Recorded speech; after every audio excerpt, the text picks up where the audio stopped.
End of the 19th century, many scientific achievements have been taking place to the extent that people strongly thought that there was nothing, and by nothing I mean no invention, no theories, no laws, nothing was left for science to do. Those same people were shocked at what the 20th century held for science, and to be specific, for physics itself. They were unaware that revolutions in physics were about to take place one after the other by the beginning of the 20th century. In this presentation, we will discuss science leading up to Einstein, Einstein's universe, and science after Einstein. But Gibbs was a brilliant scholar. From 1875 till 1878, Gibbs conducted a series of papers that showed that thermodynamics, which we just discussed, applied to everything in the universe, meaning that not only was it found in heat and energy, in the level of the steam engine, however, it was also found in the atoms of chemical reactions. In other words, this series of papers showed that thermodynamics applied on both the micro and macro level. Albert Michelson and Edward Morley are two names known for weakening people's belief in the existence of something known as the ether. The ether is a stable, invisible, weightless, frictionless medium that was thought to be everywhere in the universe. By then, both light and electromagnetism were considered waves, and in other words, vibrations. People knew very well that these vibrations had to take place in something. The ether at that time was presented as a solution to this problem. The ether was considered the something, the place in which vibrations occurred. A simplified example would be to consider these two pictures as to be part of the yellow background, and the background is the ether. Descartes and Newton were among the believers in the existence of the ether and the fact that it was everywhere in the universe. Measuring the ether drift, which is a headwind produced by objects as they moved through space.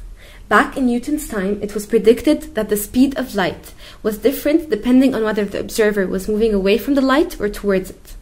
Michelson simply wanted to measure the speed of light as it moved through the ether. He came up with this idea. Half the year the Earth is moving towards the sun, the other half, the Earth is moving away from the sun. Michelson hypothesized that by taking measurements in each season and comparing light's travel time, you can get the speed of light. And because any hypothesis in science should be tested before it's considered a scientific and credible one, Michelson, assisted by Morley, started taking these measurements.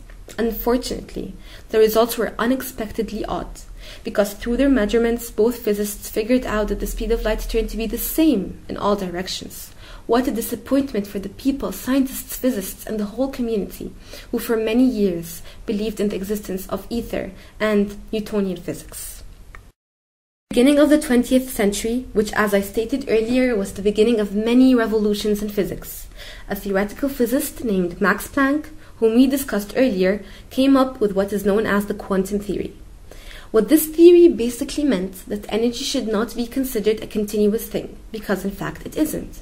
Instead, this theory showed that energy came in packets, known as quanta. To simplify this theory, consider that the continuous thing is the picture of the flowing water on the left of the slide. And consider that the packet is the Cadbury chocolate bar on the right of the slide. What this theory showed was that energy is not flowing water, and that it is the chocolate inside the Cadbury bar. That energy came in individualized packets. The Cadbury bar is the quanta.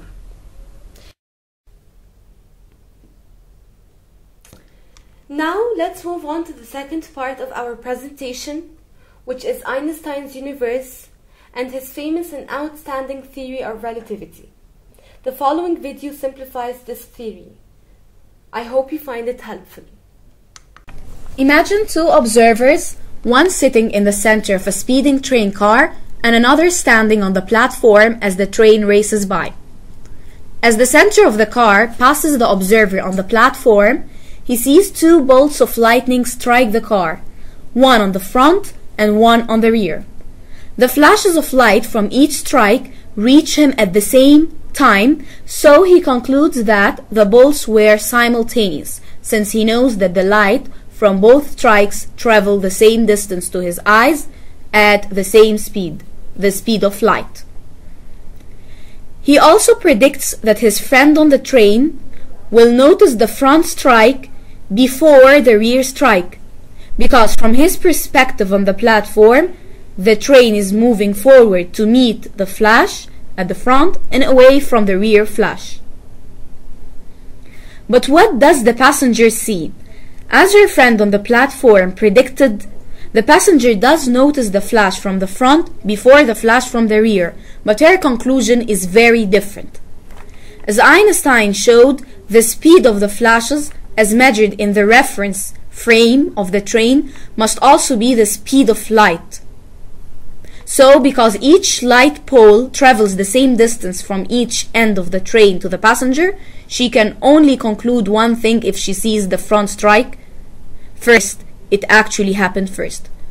Whose interpretation is correct? The observer on the platform, who claims that the strikes happen simultaneously, or the observer on the train, who claims that the front strike happens before the rear strike? Einstein tells us that both are correct within their own frame of reference.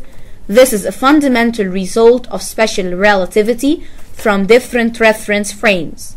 There can never be an agreement on the simultaneity of events.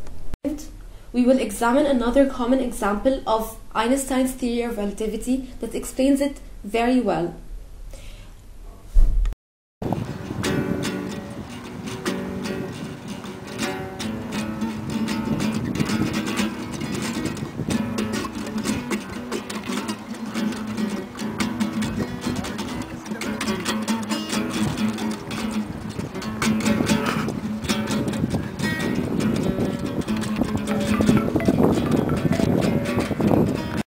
Video.